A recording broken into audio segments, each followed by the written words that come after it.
ಯಾರು ನೀನು? ಯಾತಕ್ಕೆ ಬಂದೆ ಇಲ್ಲಿಗೆ? ತನ್ನ ಪಾಡಿಗೆ ತಾನಿದ್ದ ಮನುಷ್ಯನ ಜೀಪ್ ತಂದು ಎಳ್ಕೊಂಬಂದಿದ್ದೀರಲ್ಲ, ಯಾಕೆ ಅಂತ ಕಾರಣ ಕೇಳೋದಕ್ಕೆ ಬಂದೆ. ಯಾರನ್ನ ಎಳ್ಕೊಂಬಂದಿದ್ದು ನಾವು? ನಮ್ಮಪ್ಪನ್ನ. ನಿಮ್ಮಪ್ಪನ್ನ?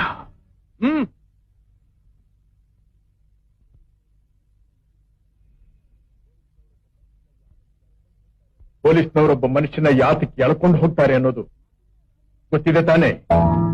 ಅದನ್ನೇ ನಾನು ನಿಮ್ಮನ್ನು ಕೇಳ್ತಾ ಇದ್ದೀನಿ. ನಿಮ್ಮಂಥ ಅಧಿಕಾರಿಗಳು ಮನೆ ತನಕ ಬಂದು ಎಳ್ಕೊಂಬರುವಂಥ ತಪ್ಪು ನಮ್ಮಪ್ಪ ಏನ್ ಮಾಡಿದಾನೆ ಅಂತ. ತಪ್ಪು?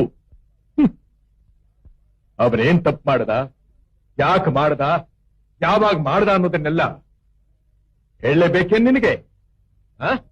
ಹೌದು, ಹೇಳಲೇಬೇಕು. ಹೇಳ್ತೀನಿ. ಅದಕ್ಕೆ ಮುಂಚೆ ಒಂದು ವಿಷಯ ನೀನು ತಿಳ್ಕೊಳ್ಬೇಕಾಗಿದೆ. ಈ ಊರಿನಲ್ಲೊಬ್ಬ ದೊಡ್ಡ ಮನುಷ್ಯ ಮಹಾಘನವಾದ ಕೆಲಸಗಳನ್ನ ಮಾಡ್ತಾ ಇದ್ದಾನೆ. ಹೋಟೆಲ್ನಲ್ಲಿ ಕೊಲೆ, ಟ್ರೈನ್ನಲ್ಲಿ ತರೋಡೆ, ಈ ಮನೆಯಲ್ಲಿ ಕಳ್ತನ.